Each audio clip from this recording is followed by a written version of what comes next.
Hello, friends. I wasn't sure if PL was going to take this one or not. Welcome to episode 15 of Page Doing. PL and I always have that figured out before we go live, but this time we were slacking. So we are here today with some wonderful authors, two authors, and I wanted to hear about their stories and how they became such good friends, which is Anna Smith Spark and Michael R. Fletcher. So thank you both for coming. If you Anna, if you can give us just a quick introduction, let us know about you and your work. Oh, so my name is Anna Smith Spark. I'm the author of the grimdark epic fantasy trilogy, the Empires of Dust. So that is God's Broken Knives, Tower of Living and Dying, House of Sacrifice, and there is a reference to a different colour of the outfits that Marith is wearing in those books. In each book, there is actually a reference to him wearing that colour cloak that's coordinated to the cover of each volume, which I was quite pleased of. And I'm actually sitting in my parents' spare room, hence the backdrop, because otherwise you'll be looking at my parents' accumulated spare room crap, and no one wants to see that. So, but I've got a picture of a scene from an illustration from one of my books as a backdrop instead. Cool. Am I supposed to talk now? Sure. Hi, I'm Michael R. Fletcher, author of the Manifest Delusions series, the Obsidian Path books, City of Sacrifice books, and some other random stuff, and happy to be here. Yeah, awesome. And PL, you want to tell us about you and your work?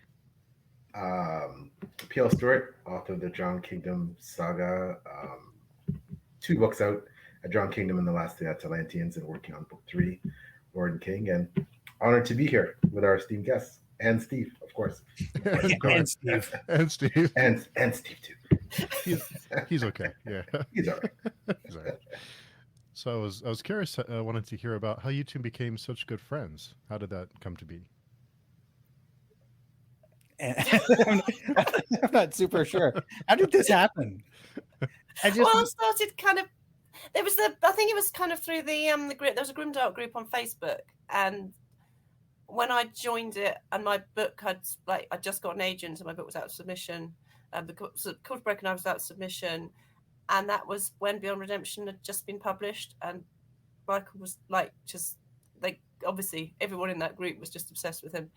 And it was like, oh my God! So I need to clearly, I want to be like him. I want this level of he's devotion. famous. It's like turns out no, Yes. It was only the people in that group, those 6 people, but Yes. everyone else on the planet was who? But there was there was 6 months where me and you were we ruled that group. There was it was just amazing. We were like king and queen of that group, and it was amazing. It was just awesome. And we just kind of, a lot of people say of us that we're the two that go further in being truly epically grimdark than anyone else alive. So yeah. But yeah, no, we just somehow, yeah. Yeah, it started with that, and then somehow I have no idea how this came about. We ended up writing some serial fiction for Grimdark magazine. We wrote it years ago, and it will see release maybe later this year. I don't know what the plan is. I think it's editing is finished, but it's 10 chapters, 40,000 words sort of thing, novella length ish, I think. If I remember correctly. It's not that long, but we one of us wrote one chapter. I think Fletcher wrote the first chapter, and then I wrote the second chapter. But we didn't really bother doing that much. We just quickly read the chapter that the next chapter the other one had written, and then carried on. And we didn't really do much the kind of going back or planning. So we didn't really bother rereading the stuff we'd already written, neither of us. And we didn't really bother we had no plan for where we were going.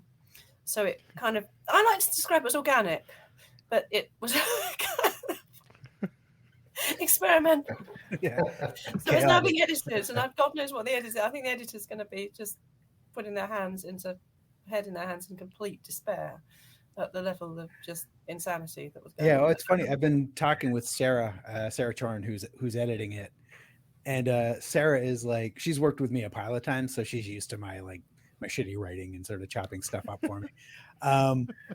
But she's kind of in awe of Anna. and she's kind of like she's reading it and like going like, what do I do to this? Like because Anna doesn't write like I do. It's not like like simple workman like prose kind of. It's like I don't know what to call it. It's like there's like a poetry to it. There's a music to it. Like it's more than just the words. It's how everything sounds together. And anyway, I'm just super happy I'm not editing that because I remember Anna sent me something once ages ago to read, and I was just kind of like, I don't know. Like I can't do anything like that. Like what do you do? Like I think that should be a comma there. I'm like fuck, I don't know. Anyway, poor Sarah, she's terrified.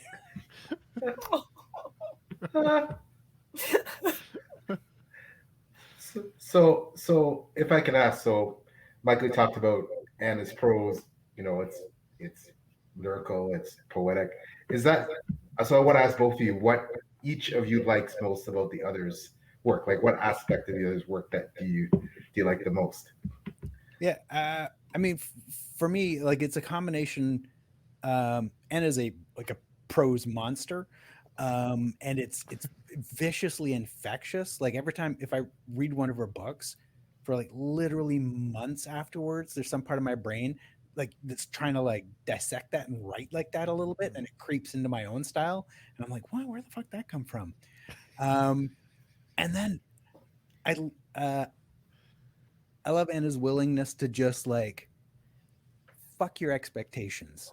Like, oh, you think this is gonna end well? Like, you think this is a nice, healthy love story? Fuck you. And I love that. Well, it's the same with Michael. It's like just the kind of.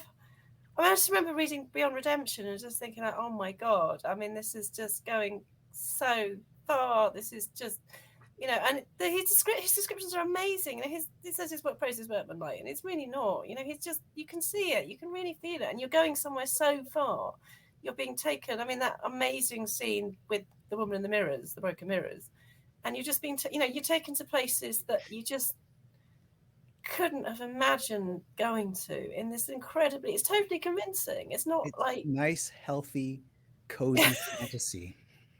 Well, the ending of Swarm and Steel, which I do call in my head the all-consuming because I'm told, which is what it should have been called. Should have been called. Yeah. The ending of Swarm and Steel is just. I mean, it's just unbelievable. It's just I came away from that just like, you bastard! Like, how did you? You actually did that. It's just absolutely bloody unbelievable.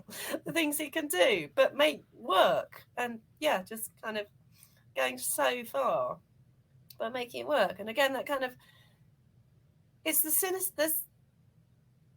There is obviously, again, there's that sort of total cynicism of, again, you think this is going to work out. You think these people are going to suddenly see the light and it's like, oh, I'm going to become a nice, settle down, I'm going to become a nice person. And you think that's going to work out for them.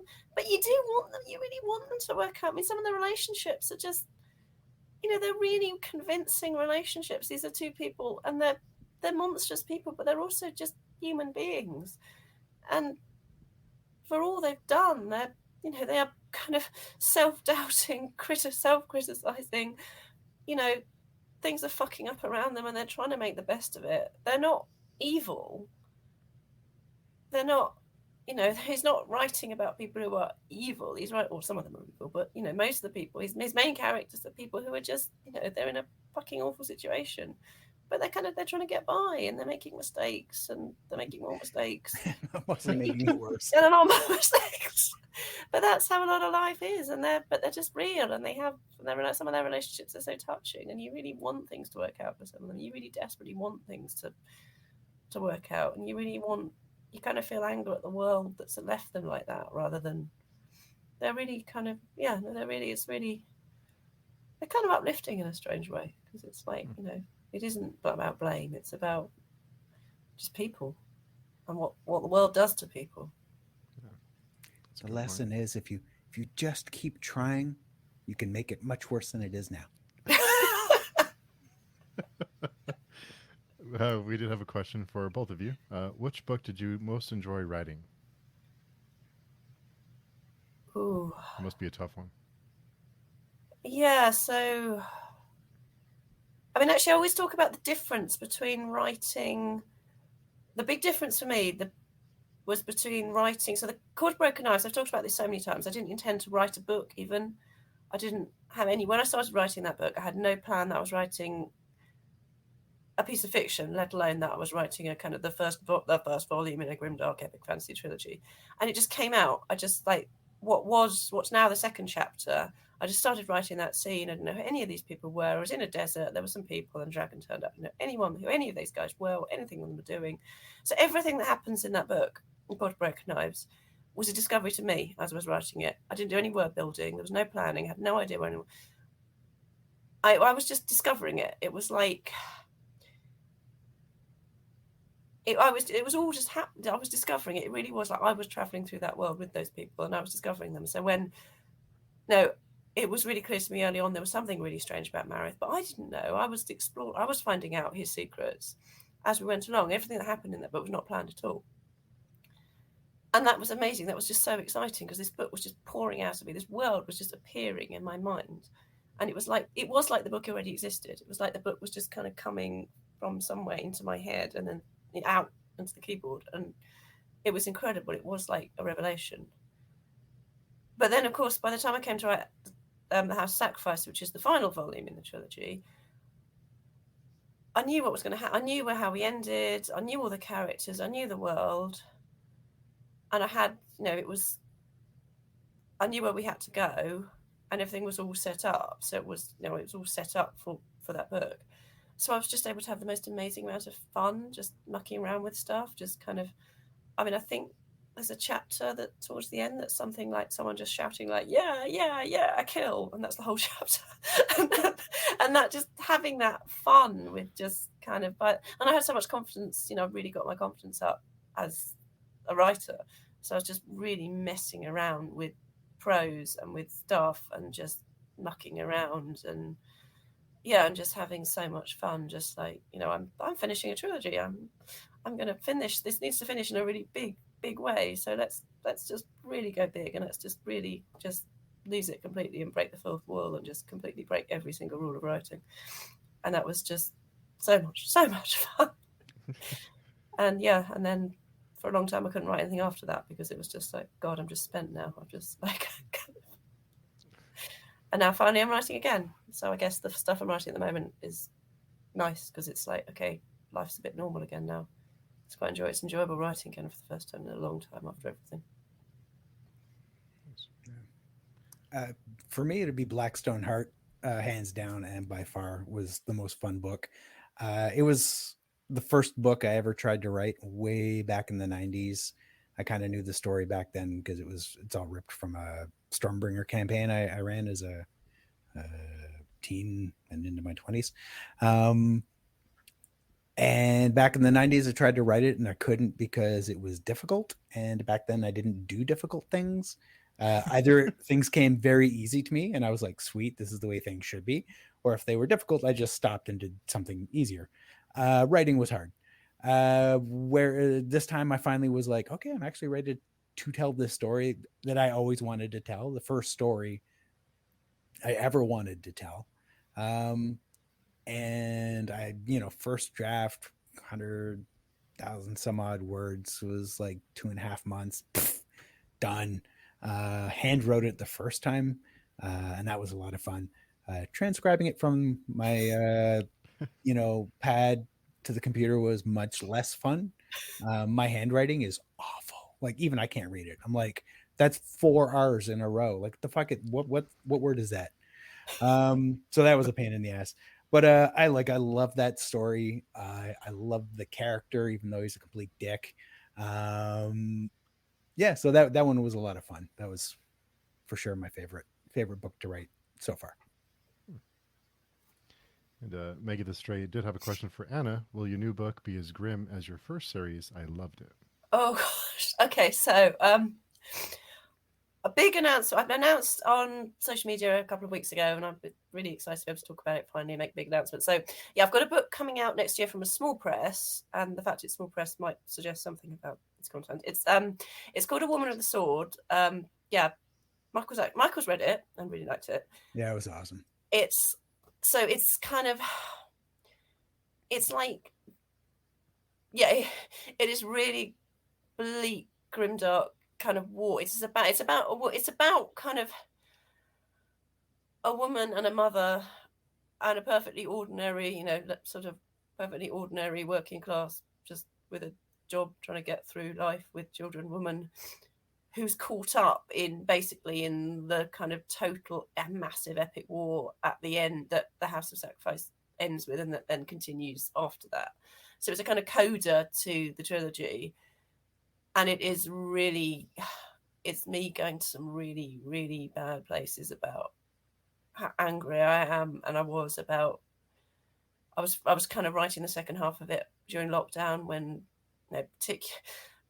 particularly for women, it was, if you had children, it was almost always the women who were taking responsibility for the children. I know actually it was Michael who was locked in his house with his daughter, not his wife, which is She actually has a real job though. So yes. But makes for sense. a lot of us, you look at the statistics, women were the vast majority of people in kind of very vanilla heterosexual household, one mum, dad, 2 children, 2.4 children, and the dog households. It was the women who were doing all that, had all the work, homeschooling. I mean, I remember one day I was trying to teach two different primary school maths lessons and do my own job in a locked in the house with the kind of like, what if my parents die thing going in the back of my head. And it's all of that with total massive epic grimdark kind of battles and that kind of totally toxic misogynistic grimdark world that I built, which is, I mean, gosh, I can't imagine why a book like that would seem remotely relevant. I mean, just looking at the news today and yesterday, I can't imagine why I might feel rage and anger and want to write about women in a toxically masculine society, which is just crapping on us on a daily basis. But yeah, so that is, it's my intensely personal kind of stuff about my feelings about kind of sheer absolute rage and despair, frankly, but with big battles of dragons. And that was, so that's coming out next year with a small press because it's just so not massively commercial fiction. But I am actually now trying to write some stuff that's slightly less grim for my own mental health benefits. That's about, I'm trying to write some stuff that is about more kind of healing, or trying to make people trying to make slightly better choices, or people not feeling crushed. I'm trying to write more about women in very, very kind of brutal societies, but without so much of the kind of bleakness and the misogyny, and with women trying to, women being able to survive, and not just survive, but try and build things and find a positive way out, because I think we probably do need that now. It kind of feels, I need to turn that anger to a more kind of positive talking about how we might try moving forward and try and finding some hope to make things better, because God knows we need that as well. So but thank you for loving the grim stuff, because it's kind of, I stopped writing battle scenes for a while because I kept thinking, like, actually we were just talking before this chat went live about how publishing isn't that kind of big, heavy, dark, epic fantasy isn't what commercial publishing wants at all at the moment. And for a while I was like, oh my God, so I must try and write, if I'm going to write another really commercial book, I mustn't write battles and things, and I must try and make it, kind of like fluffy. And I was just like, God, why am I doing this? I'm kind of, I know I'm damn good at writing battles. Why am I not writing battles? So I'm just kind of trying to keep, but just have it with a slightly more kind of people trying to fight for something kind of slightly more hopeful and build things in a slightly more hopeful way. But that's an extremely rambling answer, but I have a question for all three of you, really, is you mentioned, wanting to get those emotions out. Is writing therapeutic for each of you?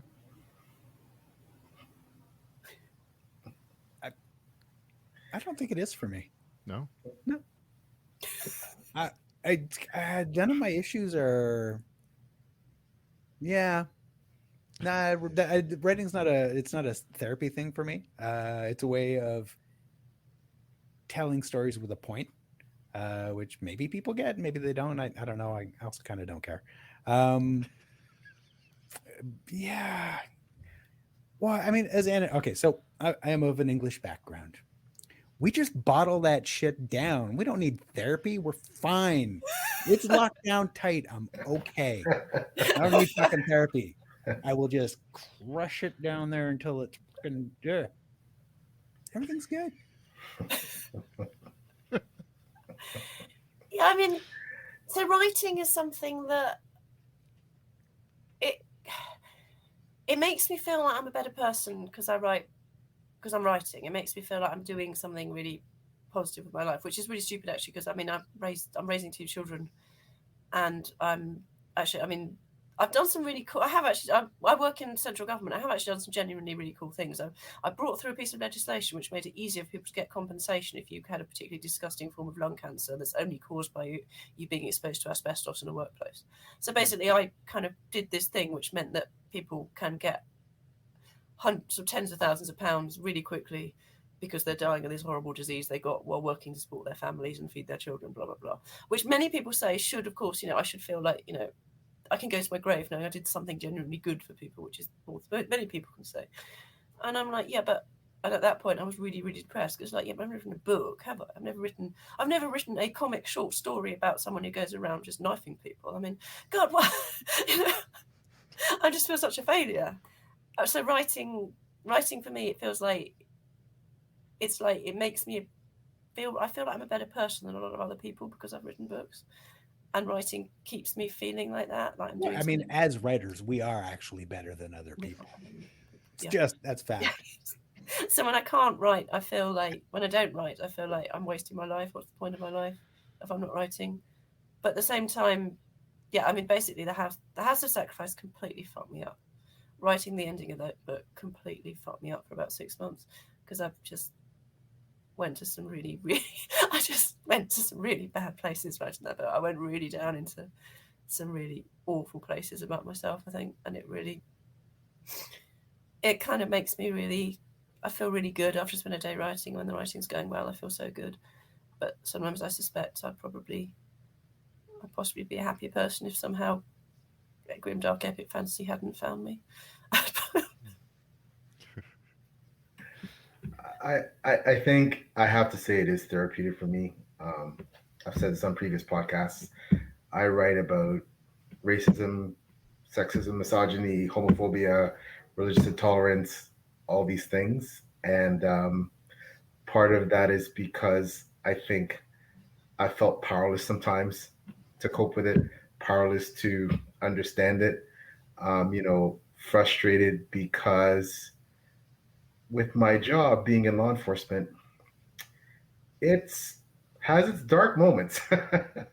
So, so when you combine that with the world in general, you know, what are you going to do about all that? Where's all that?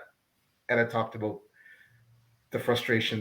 Where is all that going to manifest? Where is it going to go? And where it goes is into a book, right? For me, rather than going out and do something stupid.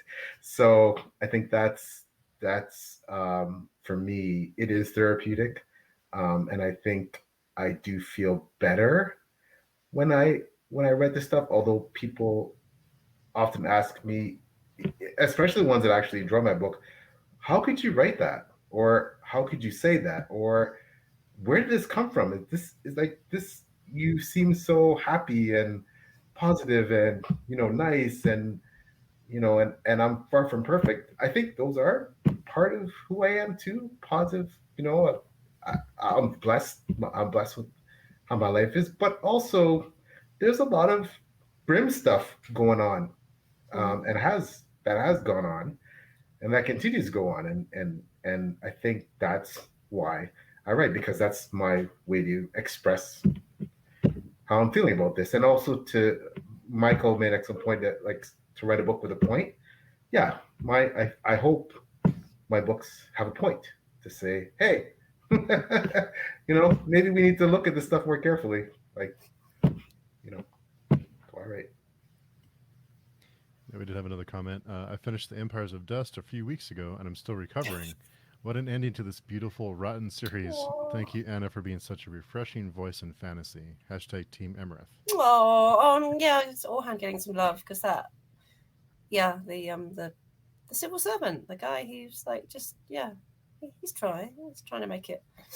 He's trying to do it, make his best, and trying to make it better, and trying to obey the law, and Oh, thank you, Katrina, so much. Thank you. It's really. I mean, I've just had such a completely fucking awful last 2.5 years, and really, I mean, actually, I nearly started crying the last time I did a thing like this because people were saying nice stuff, and it just felt like God. I just stopped being able to write completely for the whole of lockdown, basically, for various different reasons, mostly to do with being locked in the house with 2 children. And I feel like I'm just beginning to put myself together and try and get out and actually be who I was. I feel like I'm just remembering who I was now. So every time I see something like that, someone saying something like that, I just thank you so much because I'm trying to remember who that person was. And White Pony did have a question. Is it Backer or Baker? I think it been mispronounced. I think I'm told it's Baker. It clearly should be Backer, but I'm told it's Baker. Okay. Baker or Erickson, if you've read either of them. I know, Anna, we talked a little bit about Baker when we talked last time, but Baker, I worship Baker. I just think he's Worldcon in San Jose, me and a couple of people, we spent an hour queuing outside a room. So because he was going to be he was on the panel, and we spent an hour outside the door, so we'd be the first people in, so we'd be right in the front. And we were just like, we're standing there for an hour. Oh my god, we're going to meet Scott. Oh, Scott Baker. Oh my god, we're going to ask Scott Baker. And then as the doors opened, someone said, "Did you know he's not coming to the convention? He cancelled at the last minute." But it was too late, so we got stuck right at the front in this incredibly boring panel, and it was absolutely crashing. But no, I just adore Baker. I think he's one of those people. The ending of the Unholy Consult, you're just like, oh my fucking god, it's one of those endings. We're just like, I knew this was coming for the whole of those 6 books. I knew this was coming, but it has actually happened, and I just can't believe you've done this. And again, he is so important. It's like to come back to sort of talking about. There doesn't seem to be a market in publishing for kind of grimdark, kind of really dark fantasy stuff. Baker is so important because he wrote those fucking books years ago were like, this is what happens if you elect someone like Donald Trump as president, right? This is what happens if you people do this. And he wrote it in these amazingly, incredibly well described, incredibly beautiful, massive, amazing, brilliant battle scenes. And his magic fighting scenes are amazing. And it's like, and everyone was like, oh yeah, we'll just ignore this book. No one's going to read this book. And it's like, he wrote that. He told you what you would fucking happen, you fuckers. And no one read it. Now look. Sorry, anyway. Although Erickson is a friend of mine, and Stephen Erickson's lovely. He's a wonderful, wonderful person as well. And I love his books as well. Michael, have you read either of those authors? Yeah, I read them both. Next question.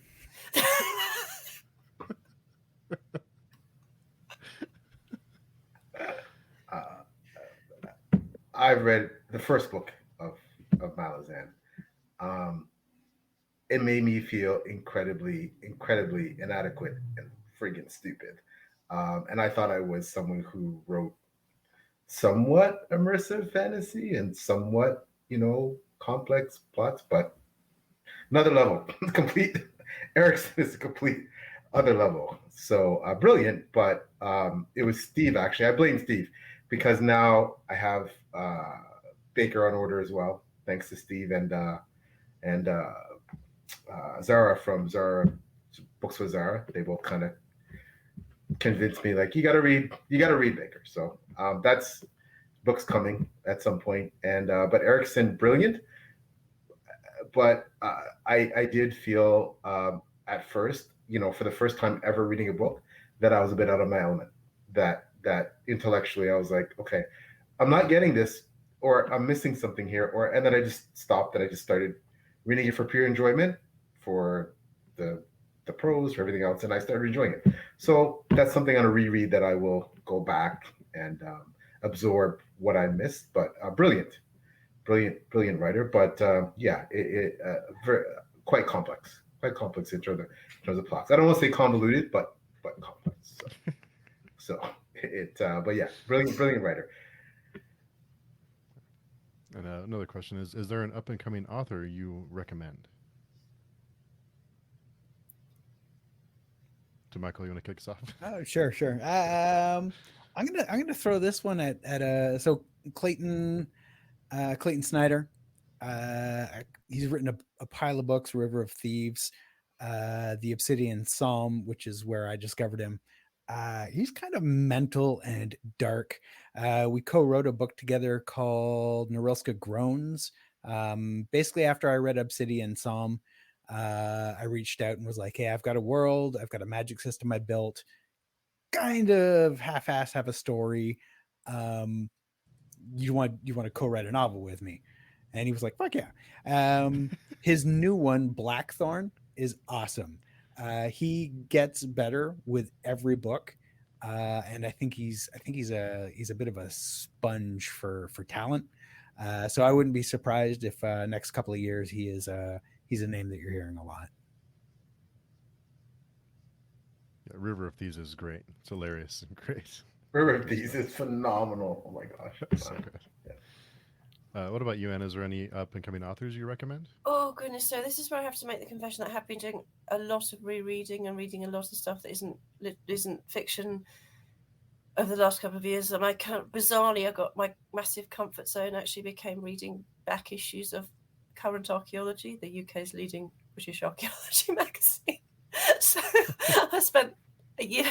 Basically, I spent for the whole of 2000. Basically, what I was reading was reports of dig sites all across Britain. So which was So I now I'm just walking encyclopedia of stuff about British archaeology, but because I find it kind of safe. Like I'm reading, and actually military history. Bizarrely, one of the things that I read when I need to feel safe is military history, which sounds completely bizarre, but there's just something about the kind of the clinical objectivity of the prose. And obviously, I mean, even when you're writing about something like the American Civil War, where obviously, you have to write about military history in a very kind of impartial way, even about the way the two armies are moving and interacting together and what's going on and the way that they're being led and stuff, even when there is clearly, and the author is clearly talking about the fact there's a moral position, military history has to be written in that very kind of clinical way. You can't have kind of yay and then the goodies came in and smashed them and the baddies lost and woo. So I find it very comforting reading that kind of stuff that's very detached from the kind of horrible messiness of the last couple of years. But I don't know if you call him up and coming anymore. I guess hopefully because he's actually, I believe, written more books than me now. But Peter McLean, the Priest of Bones, I just think is just wonderful. They're just those are awesome, wonderful books. They're just, again, they're kind of really necessary. What he's doing, what you begin to realize is actually going on versus what the setup that it begins being presented is going on, and what some of the characters think is going on is so incredibly necessary and important as well right now. But they're beautifully written. They've got this they're set in a kind of, they're not medieval. They've got a kind of they've definitely got a kind of folk songy vibe. There's definitely something.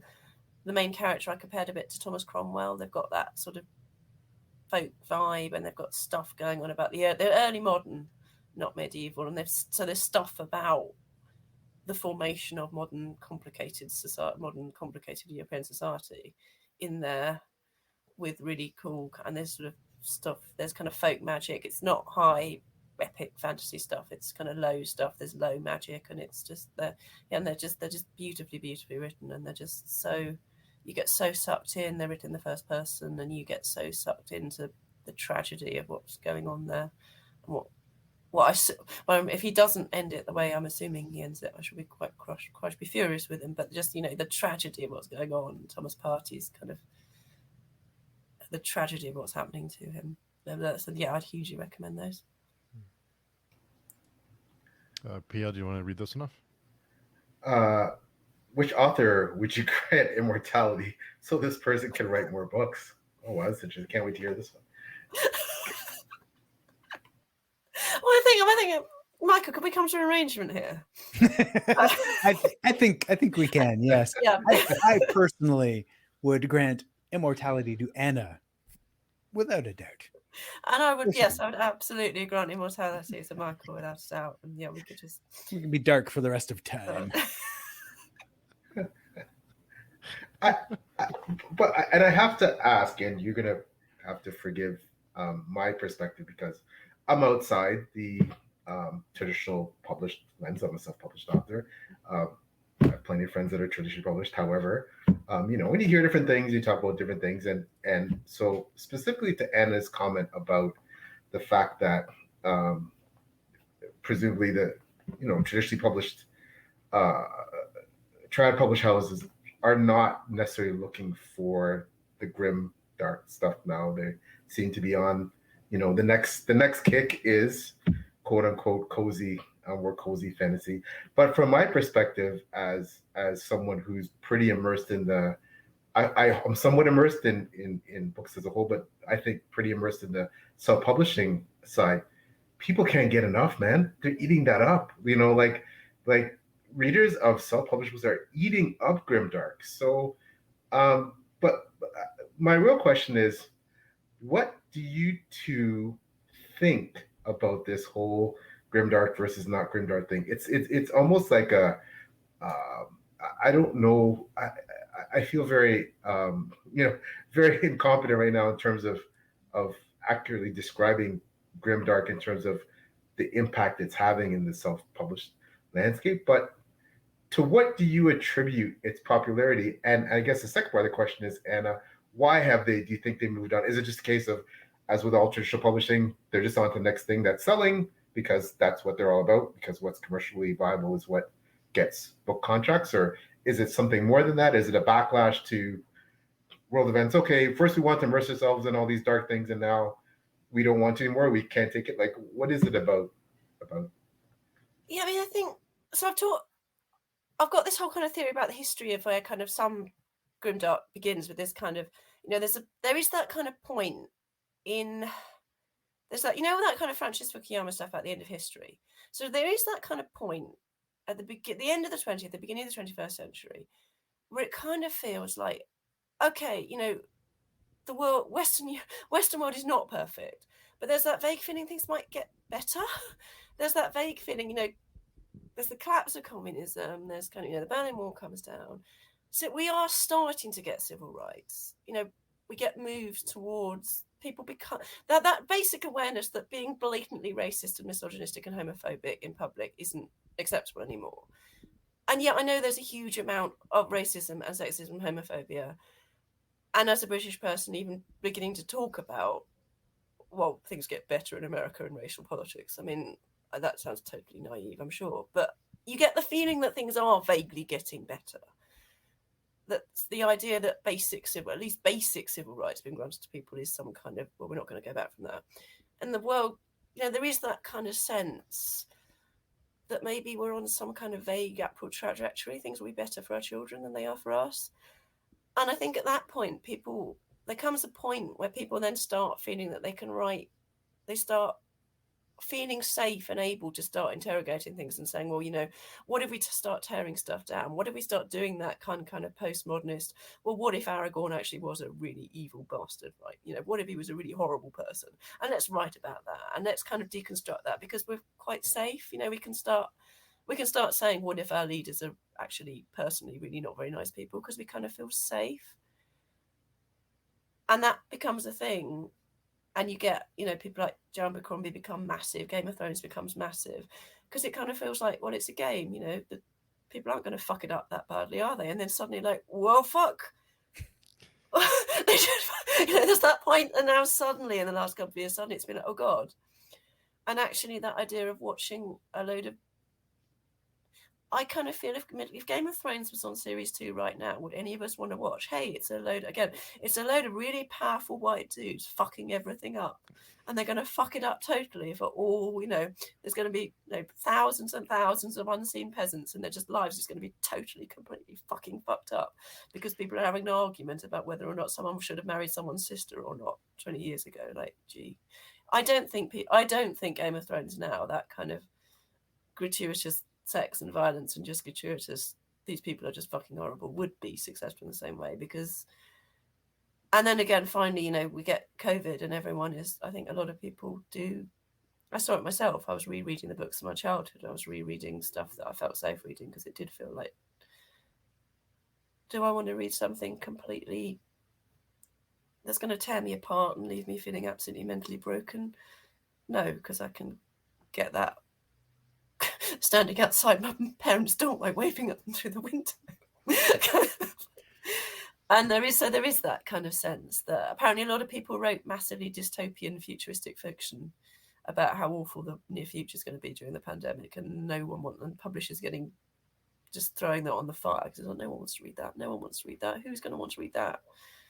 So I think there is a sense of people wanting to read safe stuff, but at the same time, it's like, but we need to say that, we need to keep. I kind of feel that actually I was saying about, Baker and what he does with the kind of notion of the chosen one. And similarly, that kind of, I feel it's kind of genuinely important, the kind of stuff I was talking about wars and about why Marith's doing what he's doing and why Orhan's doing what he's doing, and that actually, and why Thalia's doing what she's doing, and, the fact that these people are going along and they're not good people and they're making terrible choices and they're living in a terrible world, but also they want to survive and they're trying to survive. And, at one point in How to Sacrifice Tobias talks really openly about, the squad he's rebuilt around him. These are the people he cares about.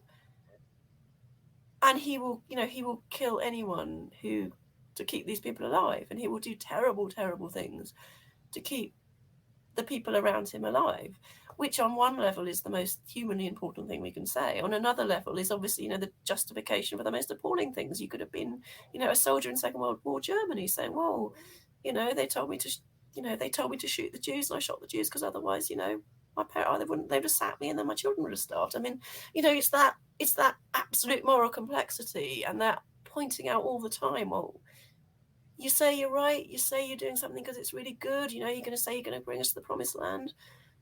I mean, just, what's happened in the Supreme Court yesterday, these are people who appear to genuinely believe on some level that they're saving American women by totally fucking their lives up. And that it's so bloody important for us to keep writing these books and saying that, and saying maybe there aren't happy endings. And maybe the guy with the good hair on the white horse is riding in saying, hey, I'll save you. Maybe he's Aragorn. Maybe he's Trump. It's really fucking hard to tell, and sometimes we get it wrong. And it's so important to say that. But at the same time, I can see why people don't want to hear that right now. That's my kind of exhausted rant over. But yeah, so I can see why publishing isn't touching Grimdark. But now I can also see why a lot of people want to read it. I can see why you want to force it down. That feeling of wanting to force it down people's mouths and make them read it rather than kind of. And here's the guy with the good hair on the white horse, and he's going to save us all, and it's all going to be good, and he'll kill all the baddies, and we'll all live happily ever after.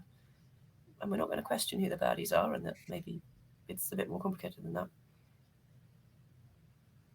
Yeah, I mean that really is sort of probably a better definition of grimdark than ever actually gets tossed around. It's complicated fantasy where it's not easy. There's not usually a sort of right answer. Anytime you know the answer, means you haven't seen all sides of it, right? From the more businessy side of publishing, totally get why Trad's sort of chasing other stuff right now. That's the biz, right? But with the world market, the tiniest niche is huge. There are enough crazy people who want to read fucked up dark fantasy stories that sort of like scratch away at some idea, that you you can have a career. You just write weird books, and there's going to be enough people out there, if you can find them or if they can find you, um, that you can do that. And you don't need a trad publisher. Like, I'm not saying I would turn one down at all, but like you don't actually need that anymore. It's Yeah, I a, think publishing houses are kind of, again, there's that kind of, I mean, I commute into, I have a commute, so I have that classic commute from the suburbs into the city centre a couple of times a week, and no one reads anymore, because everyone's on their phones, everyone's watching stuff on their phones. No one's reading. I don't know, some people are like, yeah, no, they're reading on their phones, I don't think people are. You see, most people, they sit down and they've got 40 minutes on the commute, so they're going to watch an episode, put their phone down sideways and watch an episode on their phone. And I'm not sure publishing's really caught up with that. It's still that sense of, well, if a book is successful, for a book to be successful, a book that's going to be a big bestseller, everyone's going to be reading. So, I mean, I do remember, I remember that kind of, there were those massive books like The Girl with the Dragon Tattoo. And there was a point just before that kind of being able to stream television on your phones came on, and you could be on a train and everyone was reading The Girl with the Dragon Tattoo. It was ridiculous. And then and I think publishing still thinks like that. Still thinks like, a really big best-selling book is a book that literally half the country has read. And actually, people aren't reading like that anymore. There's people who, but fantasy is one of those genres that people do still read a lot in. I don't think many fantasy books are going to have, half the people on your commute are going to be reading a fantasy novel in the way that they might have been if it had been, a massive hit, been published 30 years ago and just had that thing. But to have that thing now, it's a much smaller group of people because most people aren't reading, which sounds terrible. But then people who are reading are buying those beautiful, the anthology that me and Michael are both in for Adrian Collins' Grimdark magazine. The special editions of that, the leather-bound ones they've got these amazing signature sheets that are all colourful and gold, and they are just beautiful. And people have paid a huge amount of money for those because people, for genres like ours, where people value them, people really value those books as objects and as things to have and as things to love. And yeah, they do want to read more and more and more of it. But I don't. Yeah, that publishing, I think, still thinks that they can publish something that half the English-speaking world will read, and I'm not sure that's true anymore. And never will be again, possibly. It's in the place music was, maybe, when people suddenly buying a CD when everyone wasn't rushing out to buy that week's single, and it's the publishing hasn't really dealt with that yet. That's great points. White Pony had a question, Michael. I've asked you this a couple of times, so maybe. How is Manifest Solutions Part 4 coming along? Actually, technically, it'd be part 3. So it's Beyond Redemption, The Mirror's Truth, Swarm and Steel, the all-consuming, is a standalone, not actually part of that series. So the last book, which will be most likely called A War to End All, is half written, and I will have a first draft by the end of this year, now that I just finished this other thing I was working on. So early 2023, it'll be up. I've already, because Felix is booked so far in advance, I've already hired him to do the cover. And he's already sort of going like, oh, what scene are we going to do? I'm like, oh, fuck, I don't know yet. So, yeah, like the cover artist is hired, the book's half written, early 2023. Yeah. And we have been getting bits and pieces on Michael's Patreon, so go check that out for some inside information. Throw money at me. I like to keep that super subtle. Yeah, pretty good job. Yeah, slick. Writer of Things had a question. When you write, do you have to stop yourself from jumping onto shiny new things and leaving whatever you're working on at the moment to wither and die? Yeah, I mean, for sure. I mean, I am currently working on 2 books because I started one and then had a shiny idea and started another one. Really dumb. Yeah, there are more shiny ideas than I have time to write. No, so I get totally kind of in the sense of that book, and I don't want to break it. I don't want to lose it. So if I have suddenly realised I've got to stop and write something else, got a short story commission coming up or something, I get quite annoyed because it's like I need to feel, and I feel all on edgy. I'd feel all kind of jumpy on edge if I was trying to write multiple things at once, because I feel like I've got to get one thing finished. And I'm kind of living in it while I'm writing it, and it would feel kind of weird and wrong. So I do really bizarre things, like I have CDs that I listen to. I end up listening to the same CD on repeat while I'm writing a whole book, and that must drive my neighbours completely insane, because it's so I'm listening to like 2 alternative folk albums on repeat, like for a year, basically writing a book.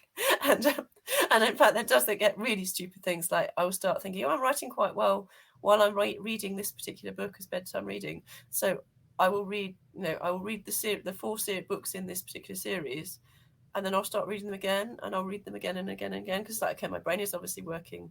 This CD and this book that I'm reading obviously helping my brain to be in the right zone for writing this book, and I'm feeling good. So I'll just like stay in that zone by reading the same 2 books and listening to the same CD for a year. So I don't like the idea of having to break that and trying to do something else and trying to do 2 things at once. They get all muddly, and I couldn't do that. Yeah. But then I write kind of non-fiction. I write totally non-fiction stuff for my day job. I write government papers and things. But yes, it's like I'm writing one thing at the end of the day, and then I'm writing another thing. It's different. So yeah, I guess there's that. But yeah, no, I couldn't. What about you, PL? What do you? I know you have your whole series planned, but Yeah, I'm crazy that way. I'm like Anne in that respect, that I cannot. I write 1 book a year. My job is crazy as it is. I have enough left in me to throw all of my efforts into 1 book a year, and then when that's done, move on to the next one. So and because I do have all 20 books that I plan to write, uh, you know, um, nominally 20 books in the universe that I've created, like 1 7-book series, 2 prequel trilogies, and then a subsequent 7-book series. At 53, I'm just hoping to live long enough to write them all.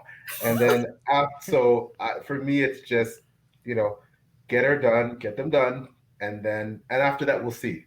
When I'm 70, years old, and all 20 are done, then I can look back, okay, I can say, okay, well, maybe now I can pick up that really cool idea that I had lingering that from 10 years ago. Although I do have a couple of side things, side projects planned with other writers, hopefully in the future. Can't really talk about it now, but hopefully it comes to fruition. But yeah, I'm pretty well, like 1 book a year, plan it out, and that's it. I can't focus like that. I mean, like right now, I'm writing 2 books, and background in my head, world building a new science fiction thing for when I finish one of these books. And then I think I've got like one other world, like very skeletal world building thing that I'm working on for a totally different project. When I'm writing, I'm focused. But if I'm sitting on the sofa having a cup of coffee, I'm not thinking about the book I'm writing that day. I don't want to. I'm, sort of a world building some other shiny idea. So it's searching for that balance between chasing the new shiny because it's interesting, and then actually getting shit done, which is difficult. And Jim Allen had a comment. Anna, if you ever see a guy with a Warhammer book on the train during your commute, it's probably me. I never see anyone with books anymore. Although a couple of years ago, someone sent me a photograph that they'd been sitting on the tube, and that someone had actually been reading The Court of Broken Knives on the carriage opposite them, and they sneakily, of course, because now I can use camera phones, of course, they took a photograph without this person knowing. But it was like, oh my God, someone reading my book on the tube. Also like, my God, someone reading a book on the tube. Like, never mind my book, someone actually sitting on the train reading is quite amazing. But yeah, no, that was really, really, really kind of special. Yeah, there's a comment about that saying people not reading on their commute. Yeah, no, I write on my commute now, unfortunately. I mean, I used to see the commute used to be that wonderful time of reading, and now it's part of my writing time. But But yeah, no, I get kind of depressed. And people watching things on really small screens as well. It's like, well, what are you going to see? I mean, like, I don't know, maybe, but someone spent so much time. A really good program has got all that beautiful cinematography, and the sets and the costumes, and I mean, whether you're talking about even something like Bridgerton, which is trash, but there's gorgeous costumes and the sets and things. And you're seeing on this wee little screen that's like jumping around because it's set on a train, and it just feels a bit like. I'm sorry, I love Bridgerton. Apologies, I love it. I love it. I mean, I'm just trying to think of watching something like just watching like I don't know. It just doesn't feel right. People watching television on those tiny screens because it's like you don't get the.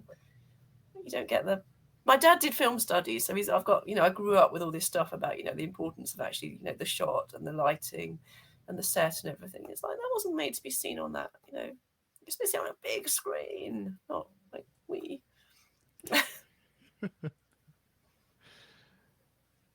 So Mike the tour had a comment. How much of your writing process is instinctual, for lack of a better word, and how much is it technical, as in specific methods learned from classes or craft books, etc.?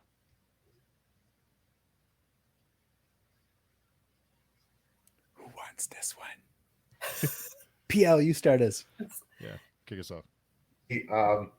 I flying by my pants. I mean, I have a degree in English, medieval literature of all things, with a minor in history from school, and I don't really know if I use it much. To be honest with you, I mean, it's part of me, but when I write, I'm not necessarily thinking about that. And I mean, I'm obviously influenced by writers that I've read, especially classical ones, but I never had formal creative writing training. I never, I didn't take that in school. I think for me, um, when it comes to writing, a lot of it again is just me putting words down a page and it all being all messed up, and then having good editors to look and go, that's all messed up, and then fixing it and fixing it and fixing it until hopefully it becomes something that is worthwhile reading. But I don't. I'm one of those people. I have my own unique system. I'm sure a lot of us do, or maybe it's not consistent book to book. But I'm a 3 draft person.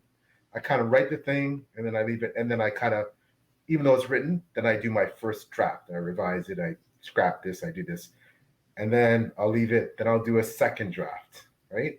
And then I'll do a third and final draft, and that's it.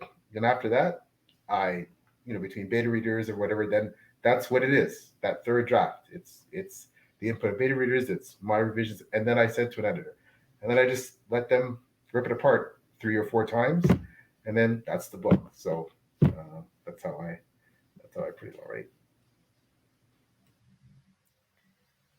Yeah, so I mean, yeah, similarly. So I've never read a book on any of those kind of how to write guides.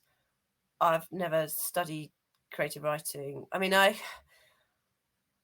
aware I had an incredibly privileged background. My father is a poet, so I grew up with people in the house who were poets. I grew up surrounded by books and literature, and then I studied sort of did English A level, and then I studied history at university. But I then studied. I've read and studied texts and read throughout my whole life, and just read a huge amount of books, and I think that's how you learn. So it's not. I don't obviously. I mean, I don't know. I've never read a book on how to write, but I think the major way you can learn, the way you learn to write, is just to read a whole lot of books, and to read a whole lot of stuff that isn't. To read lots of stuff in your genre, but to read lots of stuff outside that as well. To read whole lots of different voices and styles, and books from different periods, and books from different places. I mean, read translations of books from all around the world. Just read a lot, and that is the only, and then write a lot as well, and just keep writing and looking at your own. And I think for me the big thing is I think about what I'm writing a lot, so I think about what I've written. So which again means I never get that much written in a day, because a lot of the time I'm going back over and over the paragraph I've written until it's right, or I'm going the next day I'll go back to over it and sort of almost kind of redo it. So I'm redrafting a lot as I go and editing a lot as I go along. But it's that thinking about what you've written and kind of just thinking about it all the time. And yeah, that's for me is how you. That's the best. That's how you get better at it. Is thinking about your own writing and thinking about other people's writing. I sometimes hear people say, now they're writing, they read books in a different way. And I think I must have always read that, probably because I'm always surrounded by people who were writing, so they always read books like that as well. But there is always that kind of awareness of like, whoa, what are they? So, someone's done something really good here that I'm really enjoying. What is it they've done? What was it that all that kind of moment where you realise you have just been totally lost in a book? And like, how did they do that? How did that happen? That did that to me. Or so actually the classic one I would sort of to be incredibly rude to Brandon Sanderson, I remember reading the Mistborn book, which I was given by someone because it was Amazon told them, this is this incredibly successful fantasy novel that everyone's buying, so clearly, and they were like, oh, Anna likes fantasy, so clearly she will like this. And I remember reading it thinking like, God, this is the worst book, possibly the worst written book I've ever read, but I cannot put it down. And and it was like 3 a.m, and it was like, I've got to get up to go to work in 3 hours' time, but I cannot put this book down, even though every sentence is wanting to make me want my eyeballs out because it's so badly written. But I cannot stop reading this book, and I've got to know. And then I went and bought the other 2 books in the trilogy the next day because it was like, I cannot rest, even though I know even though I'm hating reading this, I also think, and it's like, that is genius. Like, what was he doing there? What is it that book did? And at the time I was reading it, thinking like, what is this book doing? How is it doing this? And I know how he's doing it. He's doing it because it's constantly kind of that constant, what is going on? What's going to be the next revelation? And that constant, the chapter ends on a big exciting thing and it's a short chapter, but it's that thinking about that all the time. What was he doing? Or a book like Erickson and Baker, which are very intellectual, very complicated, very dense. Well, yeah, I remember reading Gardens of the Moon, and you're like, I have no idea what's going on here. I have no fucking clue what's going on here. I don't know what happened. I've just read a whole page, and I'm dyslexic as well, and that very dense prose. It's like, what the fuck? And you lose one person's name, like, I have no idea what's going on. I have no idea what's going on anymore. But it's Anna thinking about that as well, like, how is this book getting to me? What is going on here? And that, you could do a kind of compare and contrast what Sanderson's doing, what someone like Erickson's doing, and learn from both of them. And that's the way you learn to write. I think that really kind of important. That's how you learn to write, is to think about that all the time when you're reading stuff. You're not getting off the hook, Michael. You're not getting off the hook. We can still see you. Yeah. Okay. Yeah, for me, it's my process is purely instinctual. I have no idea what I'm doing. I don't know anything about writing. I am the guy who is constantly having to Google, how the fuck do I use a semicolon, or what is a comma, and why, and like, God, fuck, I have to, like, I'm like, should I be capitalizing this word? Shit. And I'm researching that. So I'm constantly learning and relearning because I'm forgetful. So to me, it's all about how the words sound, and am I telling the story I want? I know when the stuff sounds good in my head, and so that's what you get, kind of. And then I learn how to sort of punctuate, and I have kind of managed to pick up. And again, this is sort of instinctually the rules of grammar, but I don't know them. But I know when it's wrong because I'm like, no, that sounds wrong. But that's it. I had one editor say, something along the lines of like, you can't have a dangling participle. I'm like, the fuck is that? Like, I have a fucking foggiest clue what he's talking about. I'm like, okay, what? So yeah, purely instinctual. The thing about grammar and punctuation is they're rules for clarity. Mostly. So yeah. I mean, punctuation is basically, all punctuation originally was when you breathe. So it's how you break up the sentence to stop for breath. So obviously if I stop in the middle of a sentence like this, it doesn't make any sense. Whereas if I stop at the middle of a sentence and then I go on to the next sentence, so that's all punctuation is. It's when you stop, and it's how long you stop. So a comma is a little stop, and a full stop is a big stop, and a semicolon is a like in the middle stop, and that's basically all punctuation is. Yeah, see, I went to the William Shatner School of Punctuation. Yeah.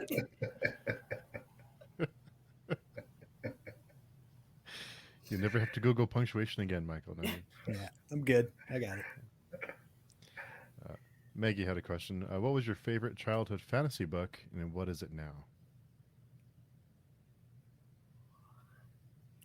I think I read Lord of the Rings when I was maybe 8 years old. As my dad, my mom, my parents tricked me. They started reading it to me as a bedtime story. And I was like, "Fuck yeah!" And then they were like, we're kind of too busy doing other stuff to read to you because I two little sisters that apparently also required care. And so they kind of we had it in all three books in a single paperback. And so they dumped this tome on me and went, if you want to know the rest of the story, you're gonna have to read it yourself. And so that's the book that got me into fantasy, right? I don't have a current favorite book. Too self-centered right now. Too focused on my own shit to be thinking about other people's books. Honesty. Yeah. What about you, Anna? What's your... Oh, yeah. So my favourite fantasy book when I was a child, and actually it's probably still one of my favourites, are either... So The Weird Stone of Brisingamen by Alan Garner, which is just amazing. It's... he's kind of writing about... He's writing about an area he knows very well. So it's very kind of rooted in his knowledge of that place and so the place is incredibly real, and it has dwarves and it has elves, and then the sequel, The Moon of Gomorrah, is very kind of there's sort of wild magic. It's very they're quite dark. They don't sugarcoat it. There's a kind of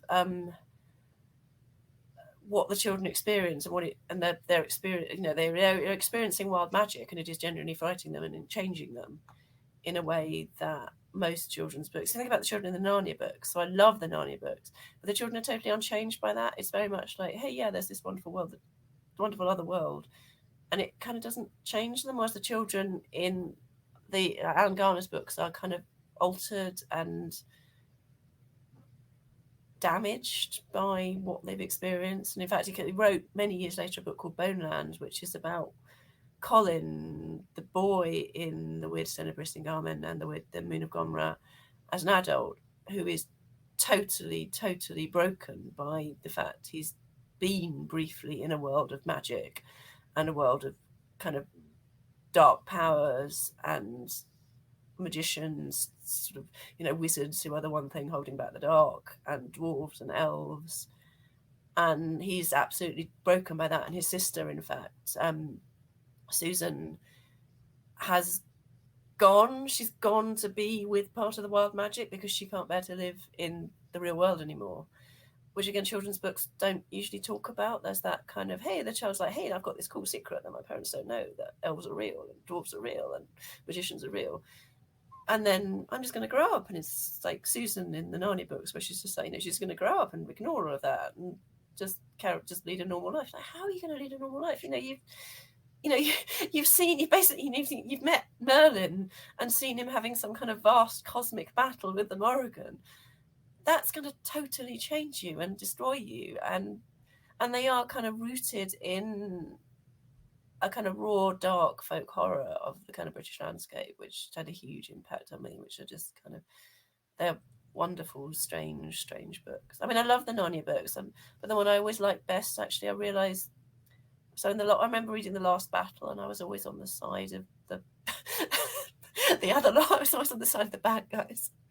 I always kind of felt there's that wonderful scene where this Assyrian god appears in Narnia, and I was just like, that is so cool. Those are the guys I'm going to be part of, like not the god lot, the kind of the kind of the foreigners. They're the ones I want to go off and be part of, but Garner kind of gets that kind of sense of kind of those the one that what that does to you as children. What about you, PL? Do you have a favorite? Yeah, I mean, some of them mentioned Lord of the Rings, Chronicles of Narnia, also Chronicles of Prydian. That was a big one for me. Lord Alexander, that was one of my faves. And I look back now, and it's funny because everything in those books, the things I was processing in my head, all had to do with religion, because my mother was very, very devoutly, still is very devoutly religious. Love you, Mom. Don't know if she's watching, but I have probably disappointed her in that, I consider myself more spiritual now rather than formally religious because of my own complicated issues with organized religion. But won't go there. But anyways, I think as I got older, I knew I wanted to write about something that had to do with examining religion in general. Why humankind is so obsessed with it. About organized religion itself and its positives and its negatives and things like that. So that certainly bled into my writing. Um, uh, Favorite book now? Wow, I it's tough. I have so many writers. I just wow, the stuff that I've read this year. This has been quite the reading year. Beyond Redemption among them. I'm still recovering from Beyond Redemption. Like I'm still recovering from Beyond Redemption. But and Anna's book is, yeah, I thought it would have been here by now. I ordered on Amazon, but I guess Amazon is taking their sweet time. But Emma's first book, Court of Broken Knives, but I haven't read it yet, but it is on the way. Um, I think the book that I have to say, to write Hell's Chasm by Jenny Wirtz. No one writes like Jenny Wirtz. No one uses language like that. The way she incorporates it's just, yeah. And then, of course, because of the themes, because racism and racial intolerance and injustice is a big part of that book. And to write that when she did, just the courage, the way she approached it was just, yeah, it was phenomenal. So I'd have to say, to write Hell's Chasm. But lots of great reading year, and again, all my top books of the year. Beyond Redemption has to be one of them. I still don't. I like I said, I still think of that book. It's absolutely wow, mind blowing. So kudos to you, Michael. Thank you. Yeah, I still think every time I eat bloody every time I eat chicken and vegetable soup, I think of that damn book. I cannot eat a bowl of meat and vegetable broth now. I'm not thinking of you, Michael.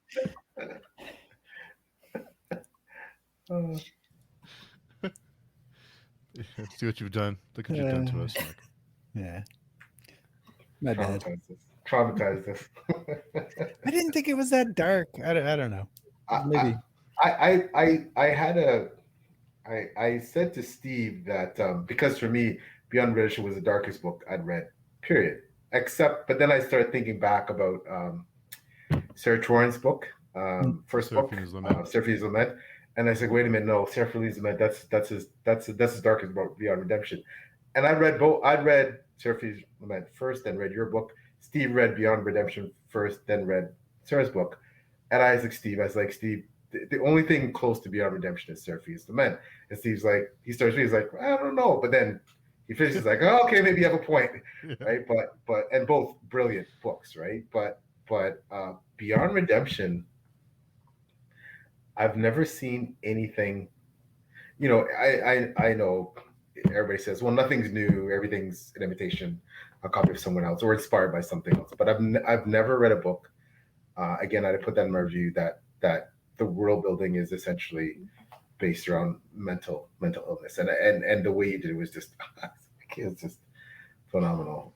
I've purposely held off and read the second book because I still need to go back and reread the first book because I want to be in that zone. There's some things I want to do, but wow, it was just incredible. So yeah, no, I completely second that. And I mean, it's like against Swarm and Swale, it's just like, how the fuck does anyone do this? I mean, just like, it is totally new. I mean, because I was telling really old fashioned. I'm telling the oldest stories in the world very simply. I just like to think I'm doing it in a poetic way.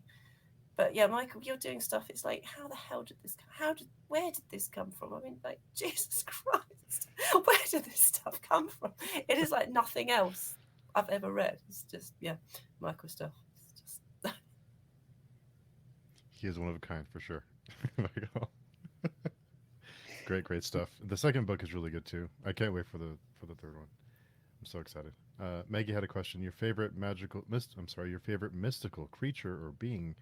I love druids, and there are not enough druids in fantasy books.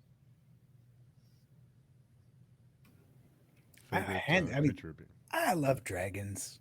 I can't go wrong with a dragon. Damn it! That's all I want. I mean, you can't see him there. Yeah, I'm a sucker for the classics. yeah. No, I mean dragons. I mean, yeah, there are loads of dragons in my books, and there's a big dragon up behind me. Yeah, I mean dragons are just, and that sense that they are kind of not just creatures. That sense that you are trying to write about something that's like a god or a force of nature. You're not just writing about an animal or a human. You're writing about something that's kind of more and so different as well. You're not writing about a god in human, a kind of anthropomorphized god. You're writing about something that's totally different. So actually, one of the huge inspirations behind my dragons is watching footage of the metal industry. So watching steel casting and things and bronze casting. There's a really cool museum in Sheffield, which I go to quite a lot, which is the big British steel city.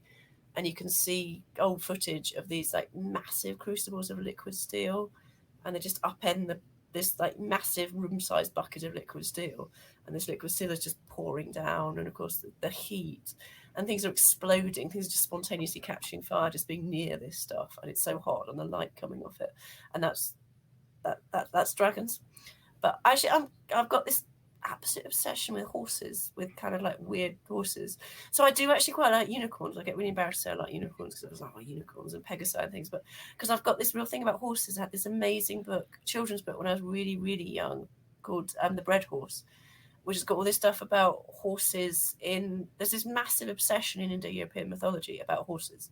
So the Greeks, for example, have got this real fear of horses. So there's all this stuff about man-eating horses and centaurs and things being these wild creatures, and through most of it, kind of European mythology, there's this real fear of horses, and of course you see them in a field, and their heads look like skulls. You see a horse face straight on, and its face is really frightening actually, and so yeah, I've got this real obsession with things like with any kind of horses, so like fire-breathing horses, I've got man-eating horses referenced a couple of times in Empires of Dusk, because I've just got this thing about horses and that being quite frightening. So unicorns and Pegasi and things actually I do really like, but in a more complicated way than kind of that sort of. They're so kind of fluffified by people with this like, oh, unicorns, like beautiful ladies and unicorns, but actually they're wild animals. They can be quite frightening. Kind of, you go back at some of the medieval stuff about the unicorns, and they're often really quite aggressive and fighting and things. And Pegasus, again, I mean, Pegasus ends up, Bellerophon tries to ride Pegasus up to Olympus, but Pegasus sort of bucks, and Bellerophon is thrown off his back and sort of falls to his death. There are a lot wilder and more dangerous animals, like creatures like that, than a lot of modern stories make them out to be, where they're always like on the side of light and good and elvish, so they must be just nice, and they're not nice. They're frightening and wild. So yeah, but yeah, I don't that just has always been a thing about me and horses, and any kind of magical horses. It's really a massive thing I've got actually. And is everyone here taking part in my Baker group read? I'm starting a group read for the series this month, so hope you're going to join us, Jim. Jonathan said, as a Sagittarius, I've always been partial towards the centaur, symbolizes half man, half horse. I'll let you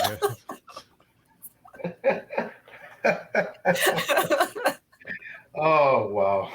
Oh, wow. Oh, Jonathan, you got me on that. Oh, Jonathan. For those of you listening to the podcast after that can't see the comment, it says, "I will, as a Sagittarius, I've been partial towards the centaur, symbolizes being half man and half horse. I will let you decide which half is horse. Heyo." That's confidence, I guess. That's if you want to Yeah. call it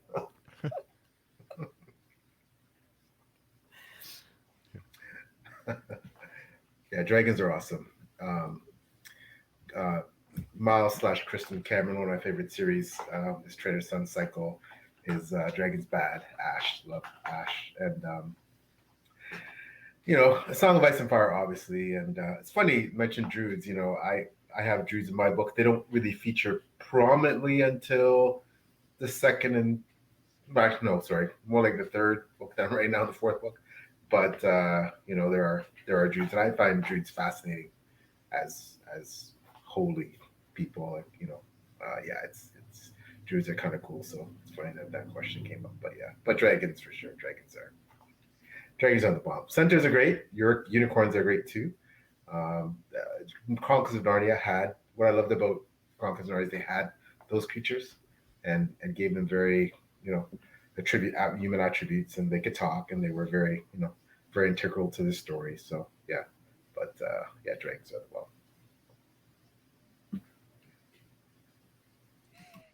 Yeah, dragons are popular.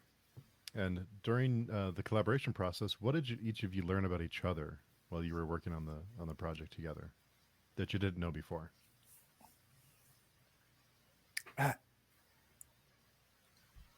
We're both pretty bad at planning, I suspect.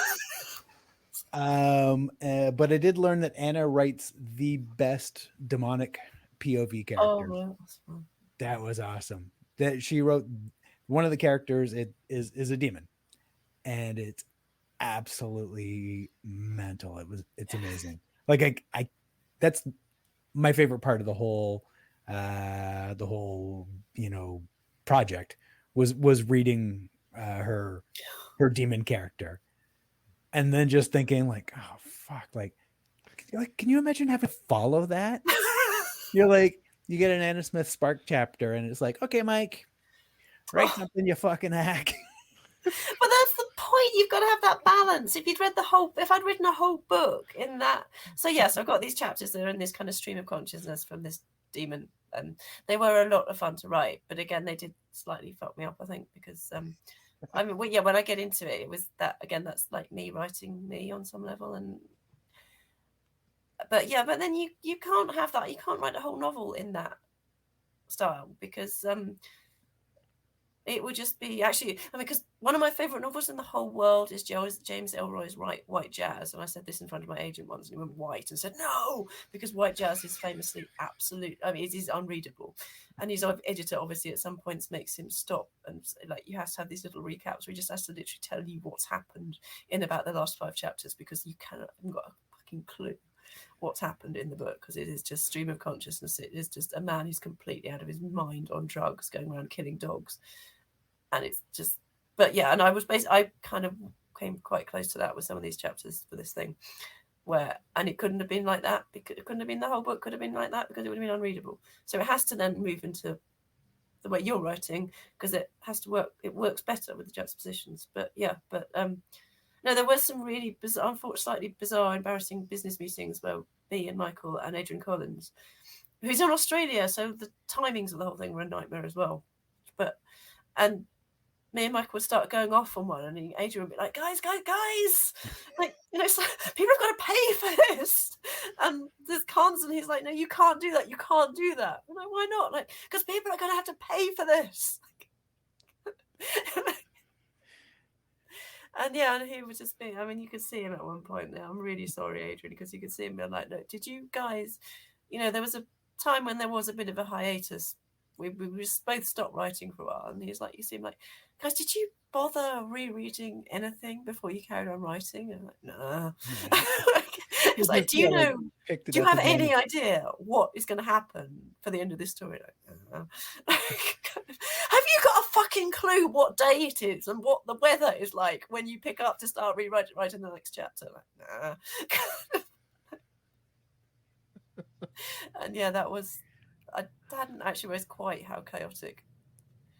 I was like, look, Adrian. I mean, you've commissioned both of us to do this because you think we're amazing writers. I mean, like, yeah, like everyone always says genius is close to madness, and Adrian's like, oh god, just stop, you two.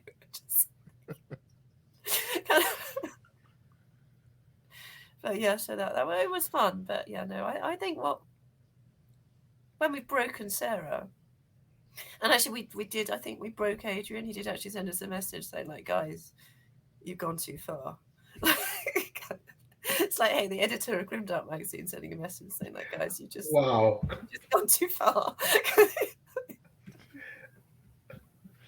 Wow. So, yeah, that was. But yeah, no, it was. I don't know. People sort of keep saying like, "Oh, they'd love to meet the two of us." They'd love to be at a con and then meet the two of us together. It's like, I don't know. What do you think we're going to do? You think we're going to start going to axe rampage or something? We'll just sit there being really shy and like, oh, yeah, colossally introverted. Like I can yes. I can be sociable and stuff like this because you're not fucking here. Whenever I want, I'm just gonna fuck off and leave. Even this is going to be exhausting. By the time we all shut down, I'm going to like kill a bottle of wine and be like in public, like at a con. Oh fuck no. I did NYCC one, the huge con in New York in 2015, promoting Beyond Redemption. I did one day. At the first day at the con, did a panel on heavy metal and fantasy, and it was so exhausting. I went back with a couple of buddies to our hotel room, and we sat on the floor of this little coffin hotel somewhere in New York, and just killed a bottle of Jameson. Just I was like done. The next day, I'm like, nope, not even going back. Then we were just crawling restaurants and hitting bars, and I couldn't do it. Too many humans.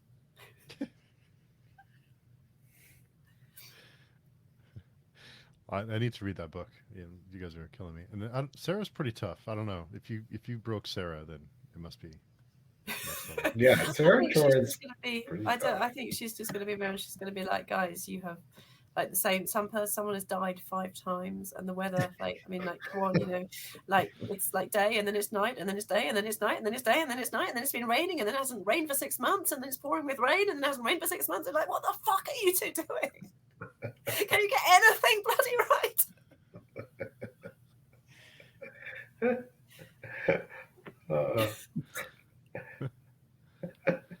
Oh my goodness, that's amazing. So when Sarah sends feedback, who does she send it to? I don't know how that's going to work. At some point, I guess we'll get edits back, and we will have to do things. Well, yeah. I assume they go to Adrian and then they come to us. But yeah, and then we'll have to actually just sort it out. But yeah, no, I don't mind structure. People always I don't mind structural edits. I don't mind when people say kind of like, oh, you can't, can you change this character's trajectory a bit? And sometimes I can get a bit like, no, I really intended that person to like have that trajectory. That was really important. They keep on like that. But I don't actually mind if someone tells me like even fairly big structural edits. But I take line edits really personally. I get really... if someone tells me like I think this shouldn't be a comma, I think it should be a semicolon, I get really, really personal. Like, no, I'm right, you're wrong, I'm right. And then occasionally I'm like, okay, the copy editor is actually right. It should have been a semicolon rather than a comma, and I get really upset. I see kind of like line edits as basically as an exam. I see them as like someone testing me on my prose, and I get really, really, really arsy about that. See, that's where it's nice to not know what you're doing. Because I get like prose level edits back, and I'm kind of like, oh, okay, comma, sure, I guess. And I'm fucking okay. I never get angry about those. I've had days where I'm like, accept all. Yeah, fuck off. Or it's just like I don't know. Hopefully she knows better than I do. Yeah. So now and I think, and please forgive me for saying this, but, both of your reputations as grimdark authors are pretty well established. So let's just put that out there. That the world, I think, looks at you two as grimdark authors. I know, Anna, part of your handle is Queen of. That Queen is Grimdark. Michael's fault. That isn't completely. Oh, you put Michael. That bloody Okay, Twitter I gotta handle. hear the story Like- first. Here. So how's it his fault? It's entirely his fault because he sent me a message on Twitter saying, "Do you know that no one's taken that Twitter handle?"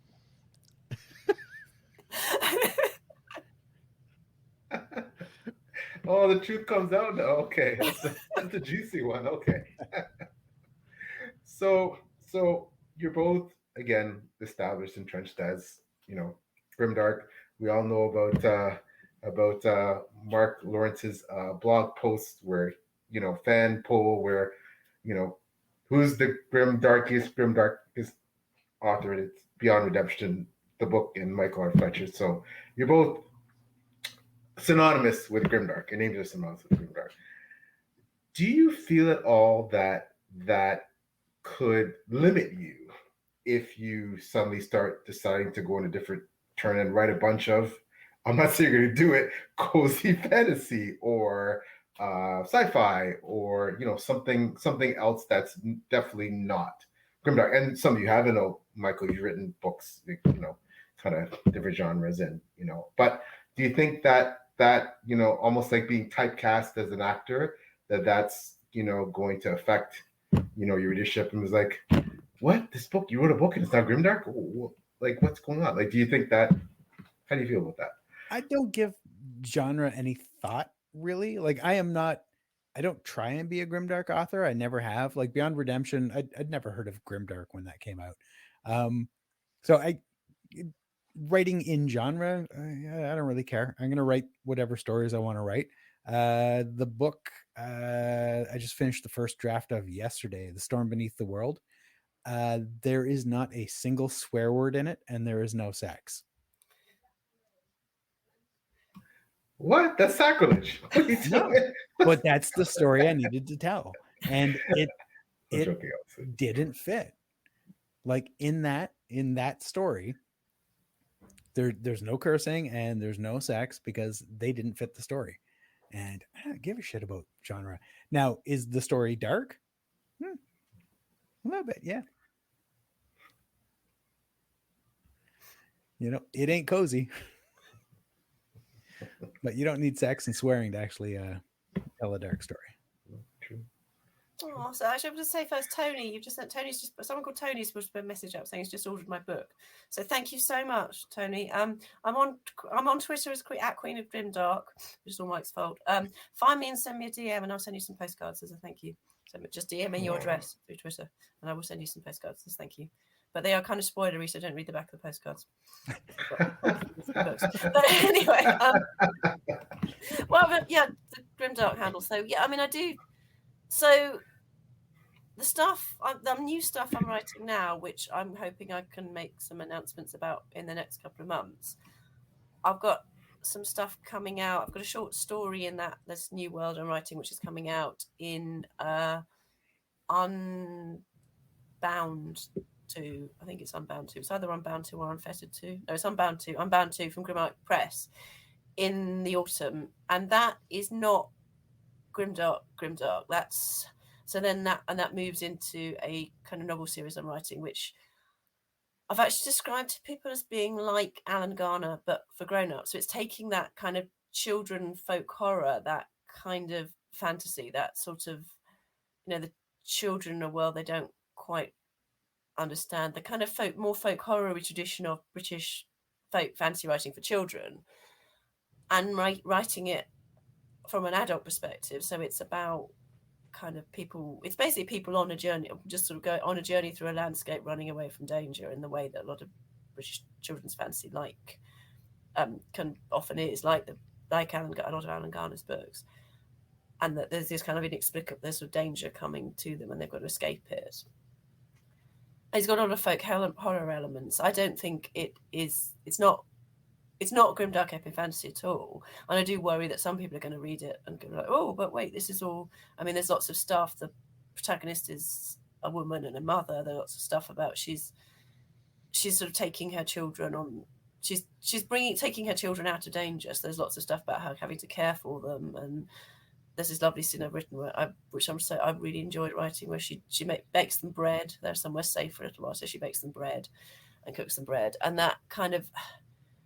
And I do worry part of me, I guess, sort of worries a bit that people are like, whoa, I was promised, like, I thought there was going to be more massive battles, and instead we've got this woman going on about she's baked her children bread and talking to her 12-year-old daughter, and that kind of about the kind of stuff that mums and 12-year-old daughters talk about, and it is more kind of personal and homely, but then it's still got that dark edge to it. And also I don't want to do the same thing for always. It's that kind of not wanting to do different styles of book, wanting to write different voices. I will come back to writing more massive, big, epic fantasy battles and big epic fantasy books, and I'm with lots of multiple voices and kind of Clash of Empire stuff. But I wanted to write something more personal and more about kind of me, and about there's lots of stuff about landscape and the woman in the landscape, and but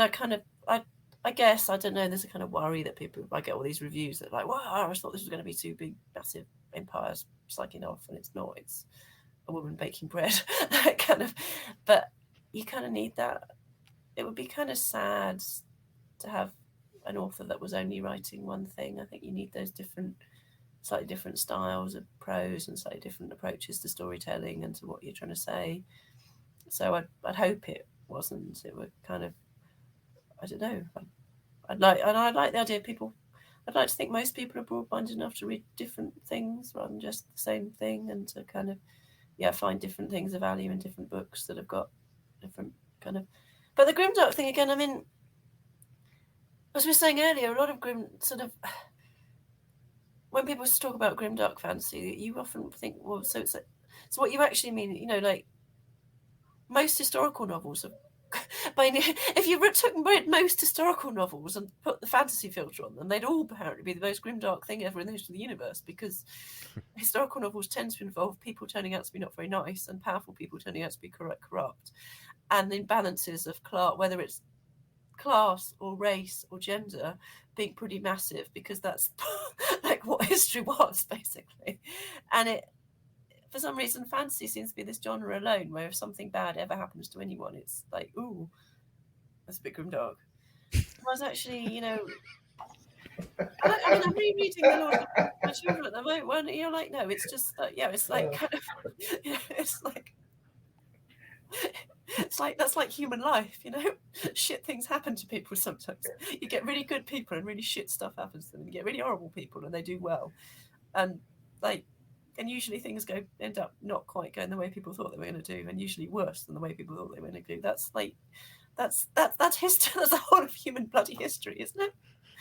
But actually, I mean, I'm just reading my son.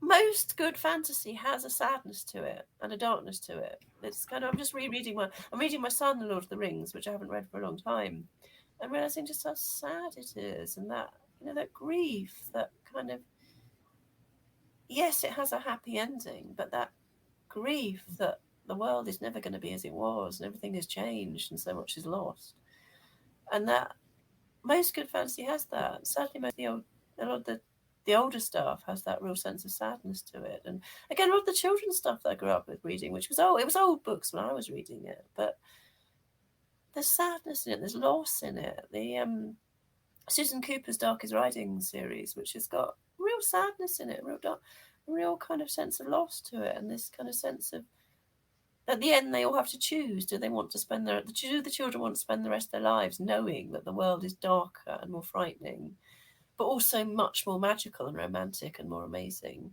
and that they're never going to get back there? Or do they want to forget, and they choose to forget, and everything is all wiped from their minds? And that's such a sad ending. But either choice they make is going to be sad.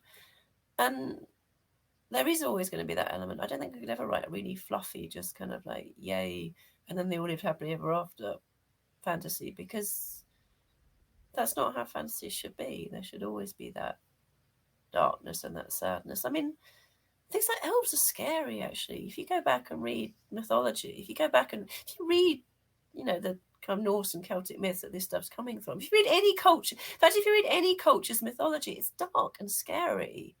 We completely sanitized it, but you go back and read traditional folk tales and traditional people's mythologies from all over the world, and they're dark and scary and sad. And the things that live out there, the elves, or whatever, from talking from a European perspective, the kind of elves and things. But whatever culture it is that has that kind of, other beings out there, they're usually quite frightening. Even if they're helpful, even if they're kind of benevolent, they're not elves in the way that a lot of modern fantasy presents. This really kind of they're threatening because they're the world outside. They're the world beyond your village. There's your little village, and there's the world outside it, and the world outside it is fucking scary, particularly in any pre-modern society where we haven't got electricity and guns and cars, and you're living cut off, and it's frightening, and the world is frightening. So fantasy, or good fantasy, should always be slightly dark. Good fantasy should always have that element of fear and darkness and the uncanny in it, because that's where it's coming from. Yeah, Coming I was we tell each other. break it up as like there's children's fantasy and adults fantasy, and you and I, what we write is fantasy for adults. Yes. And like that cozy sort of like fluffy fantasy, like there's totally nothing wrong with it. Read a ton of it as a kid, and then I grew up, and the hero's journey starts to look kind of fucking shallow. Yeah. And so I want something with a little more honesty. Yeah. And to me, that's I don't think in terms of grimdark. It's dark fantasy. It's adult fantasy. It's fantasy written for adults. If I may ask, do your family members read your work, and what do they think about it? Me, yeah, they do. I get some nervous looks. My dad's a writer, although he wrote more like ad copy and corporate stuff. And so I get like critical feedback from him on on stuff. And some books he's like, eh. And sometimes he's like, yeah, fuck, this is really good. But he's also like, where the fuck does this shit come from? Like, what the hell is wrong with you, boy? I think they're just, while occasionally concerned, happy that I'm doing what I wanted to do. Yeah. Same. I mean, my dad talks about my prose to me and things, and him saying he liked my prose was a huge thing in my life. Him saying when he and a very, very good friend of mine, my best friend, were the only two people who read The Court of Broken Knives before it went to. They're the only people who ever read anything I've written before it goes to agents or editors and things.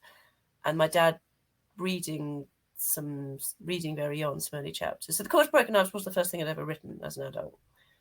And my dad reading some of the early chapters of the first piece of fiction prose I'd ever produced and liking it was a really massive thing for me. That really was that huge thing.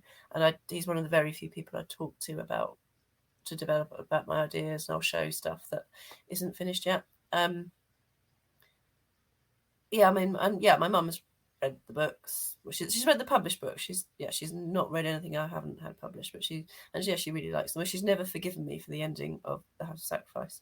She was really, she just was really, really upset about the ending. But she doesn't. I haven't talked to her about the books in the same way. She's just kind of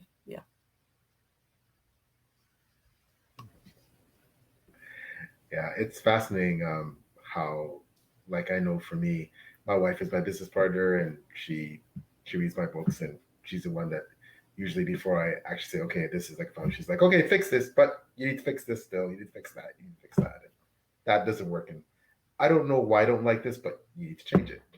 And usually she's right. But it's funny how my mom was a writer. She never published, but wrote romance. And she she reads my books, and she says the same thing as Michael, although she seems to really enjoy it. She's like, did I do something to you that made you like? Did I? Was it like? Was I like? I'm like, it's nothing you did, this is just, me. This is what's inside me. It's not because you're the best mother in the world. If I write something that's disturbing or traumatic, it's not because I feel traumatized by my upbringing or anything, right? It's that's it's funny. That's why I asked that question, because thinking about what my mom thinks, she's like, is everything okay? Like, no, everything's fine. So So I think we could go on for a long time, but we want to respect everyone's time, and of course, Michael, we're cutting into your drinking time, so why don't let This you? is terrible. I'm twitching now. I getting the shakes. But if I want to thank all of you, Anna and Michael, of course, PL. It's always great to come in and chat. But thank you so much for making time for us. And Anna, if you can tell us about where fans can find you and interact with you. Yeah, so I'm on Twitter as @QueenofGrimdark, which is entirely Michael R. Fletcher's fault. So there's actually on. So where is it? Yeah, here we are. All hail the Queen of Grimdark fan. All hail. It's not coming up properly. All hail the Queen of Grimdark Fantasy, Michael R. Fletcher, on the back of the Court of Broken Knives, and that's where it comes from. So, so yeah, Twitter as @Queen of Grimdark, and then Facebook and Instagram, I'm Anna Smith Spark. I'm the only Anna Smith Spark in the world, so I should definitely be. And I have a website, www.courtofbrokennKnives.com, which is just nice pictures. There's a really amazing video I've got with fan music and fan art and some maps and stuff and pictures. It doesn't have anything particularly interesting. Like, I don't blog or anything, but it's got some nice stuff and some recipes and stuff that people did around the books. And I don't post that much on social media because I'm trying to not be on social media so much. I really discovered during the pandemic that actually not being on social media was really good for me. I should get back on it, actually, because it probably isn't as bad as it was during the pandemic. And I post stuff. I post pictures of my cats sometimes. But yeah.